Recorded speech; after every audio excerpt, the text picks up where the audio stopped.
के साथ घूम रहा था। अचानक इसकी नजर पड़ गई गोपियों के ऊपर। आया और एकदम सामने खड़ा हो गया। ए बालाओं! बालाएं डर गई। अरे राम, ये कहां से आ गया? बालाएं बोली, कहिए महाराज। नशे में बोला, कहां जा रही हो? बोले महाराज, आप ही के नगर जा रहे हैं दही बेचने। अच्छा, हमें जानती हो? हाँ जानते हैं, आप महाराज उग्रसेन के पुत्र हैं, कंस नाम है। हाँ, बहुत सुंदर। हम सवेरे के निकले हैं, भूख लग रही है, हमारे साथ के युवा साथी भी भूखे हैं। हमने सुना है गोकुल की बालाएं, ग्वालों की कन्याएं दही दूध बड़ा बढ़िया बनाती हैं, कोई मुकाबला नहीं उनका, थोड़ा सा हमें भी चखा दो।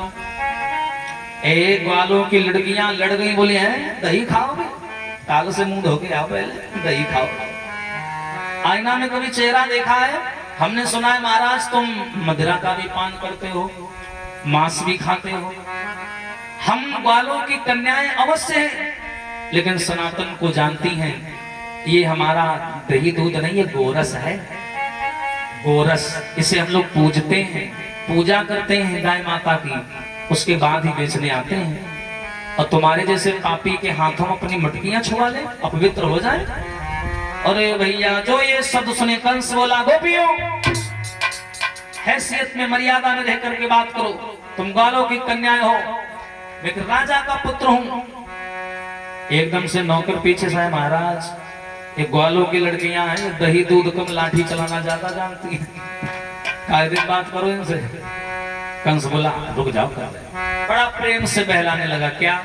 मान जा गुजरिया मेरा कहना, और दान दे दो दही का।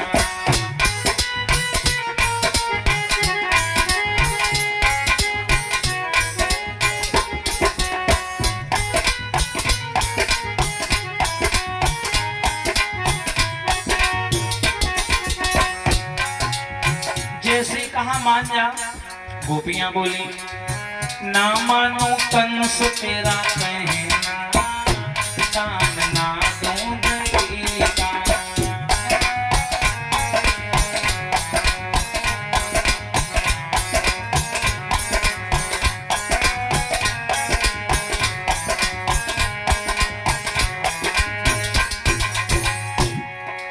कंस बोला मान जा, बोले ना। अब कंस लालच देने लगा।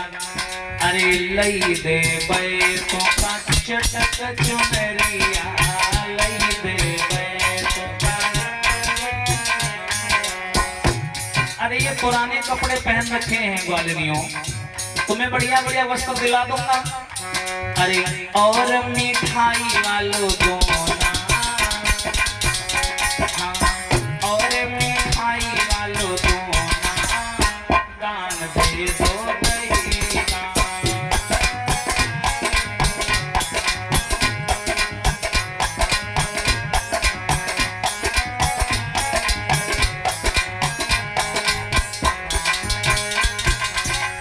गोपियों ने उत्तर दिया, सुनिए महाराज, बाकी बातें अपनी जगह हैं, और जो लालच दे रहे हो ना, हम गरीब सही है, लेकिन हम अपने स्वाभिमान से और मान सम्मान से कभी समझौता नहीं करेंगे। अरे ना ले बे तोरी चटक चुनरिया, ना ले बे तोरी, हमें नहीं चाहिए। अरे और मिठाई वालों दोना, हमें कुछ नहीं चाहिए। अरे ना ही मिठाई वालों दोना, दान ना दूं दही का।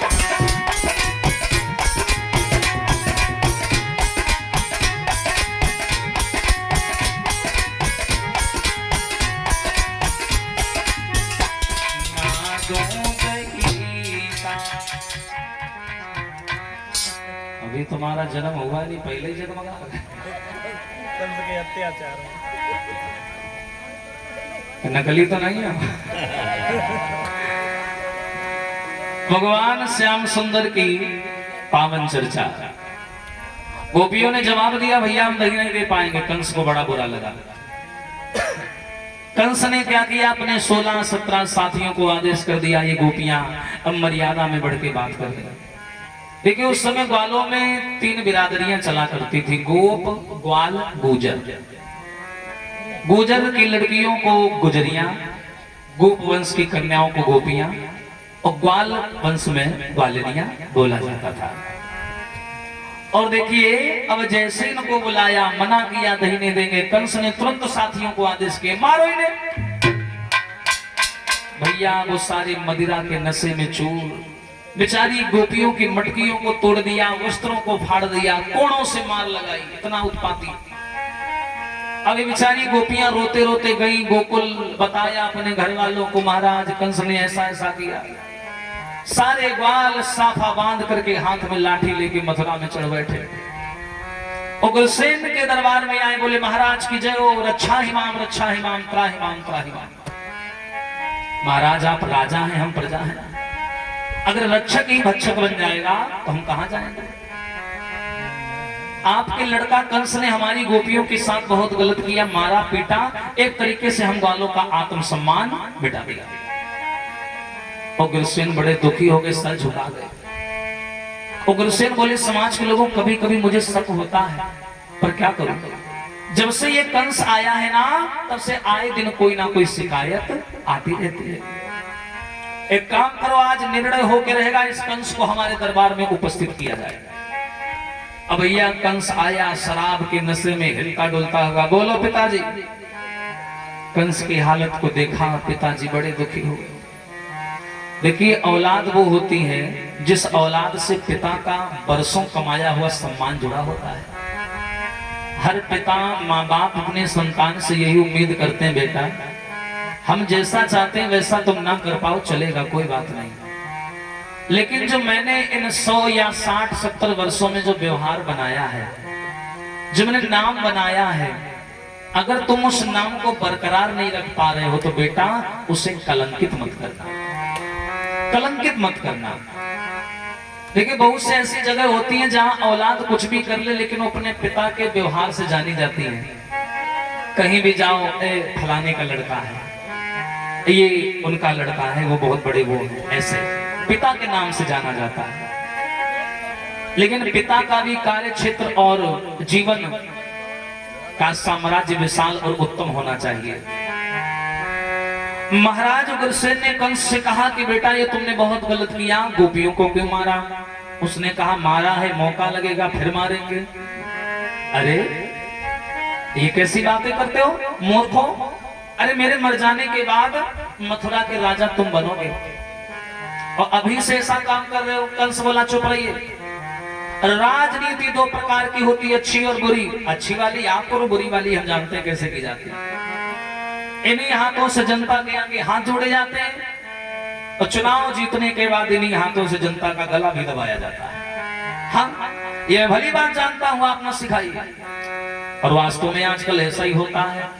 आजकल राजा नहीं, आजकल नेता बोले जाते हैं। क्षमा करें अगर राजनीति से कोई जुड़ा हो तो बुरा ना माने, क्योंकि मैं नेताओं का बड़ा सम्मान करता हूं, क्योंकि नेता बड़े ईमानदार होते हैं, बड़े ईमानदार, झूठ झूठ कभी नहीं बोलते ना, कभी नहीं।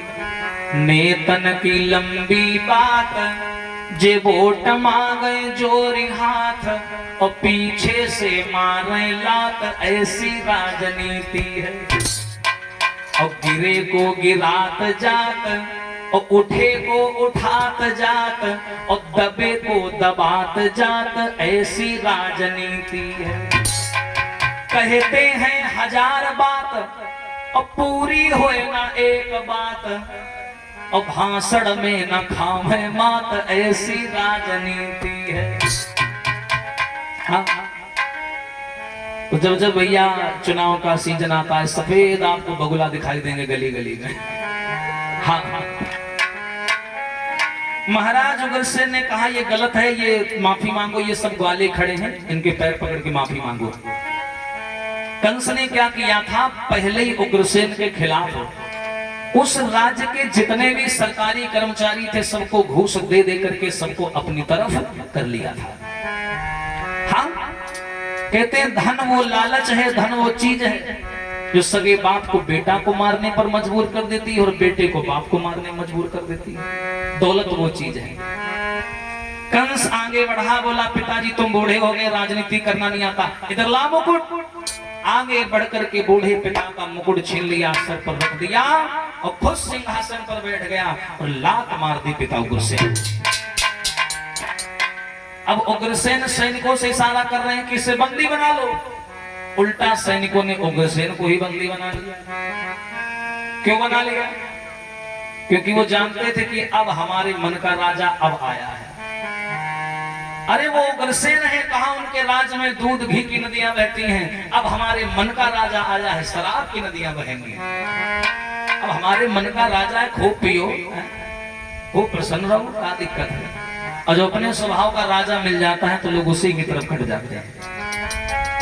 अब इसने क्या किया, सारे सरकारी कर्मचारियों को पहले ही अपनी तरफ कर लिया, उठाया, अपने पिता को जेल में डलवा दिया। दो ब्राह्मण खड़े वहां, हाथ में जल लिया, कहा अरे दुष्ट ये तूने क्या किया? मत फूल फूल ओ कंस जरा, ये फूल तुम्हें कुम्हे लाएगा और तेरी समथुरा नगरी में और तेरो काल प्रगटाएगा। ये जो तू बार बार सबको जेल में डाल रहा है ना, इसी जेल में आकर के कोई चंद्रवंशी जन्म लेगा और तेरे इस अभिमान को मिट्टी में मिला देगा। कंस ने जैसे ये सुना, नौकरों को आदेश किया, है भैया ये चुटैया वाले बाबा ज्यादा बोल रहे हैं, इनको भी उठाओ अंदर डालो। अब उन्होंने उठाया, उनको भी अंदर डाल दिया। अब चेला कहने लगा गुरुजी क्या जरूरत थी कंस से भिड़ने की? अच्छे खासे बाहर घूम रहे थे, आगे सलाखों के पीछे। पंडित जी बोले बेटा यहाँ आगे बढ़िया है, यहाँ सलामत हो। और तुम्हें लगता है कि कंस जैसे पापी के शासन में हम तुम इस वेशभूषा में सुरक्षित रह पाते? नहीं रह पाते। पता नहीं कब उसके चेला चाप रहे हैं, निपटा देते। अब यहाँ जेल में हो, बढ़िया आराम से भगवान का भजन करो, कोई रोकने टोकने वाला तो नहीं है, कहाँ वो चक्कर काटने आएगा यहाँ। अब ये कंस राजा बन गया, सबको जेल में डलवा दिया। जो ग्वाला शिकायत लेकर गए थे वो भी उल्टे पांव भगाए। अंधेर नगरी चौपट राजा कौन सुनेगा भैया? सब चले आए। अब ये कंस बना मथुरा का राजा, सारे मथुरा के सरकारी कर्मचारियों को इकट्ठा किया। इधर आओ, कान खोल करके सारे कर्मचारी सुन लो। अभी तक मथुरा मेरे पिता उग्रसेन के बनाए हुए संविधान पर चलती थी, लेकिन अब मैं यहाँ का राजा हूँ, संविधान हमारा चलेगा। उसने सारे कर्मचारियों को बुलाया और उनसे कहा काम करो, सुनो हमारी बात। आज के बाद में हमारी मथुरा नगरिया में कोई भी भगवान की पूजा नहीं करेगा। पहला काम यानी धर्म के ऊपर हमला। राक्षसी स्वभाव दिखाया उसने, बोला कोई भगवान की पूजा नहीं करेगा, कोई तिलक चंदन मंदन लगाए मिल जाए, कोई पाठ पूजा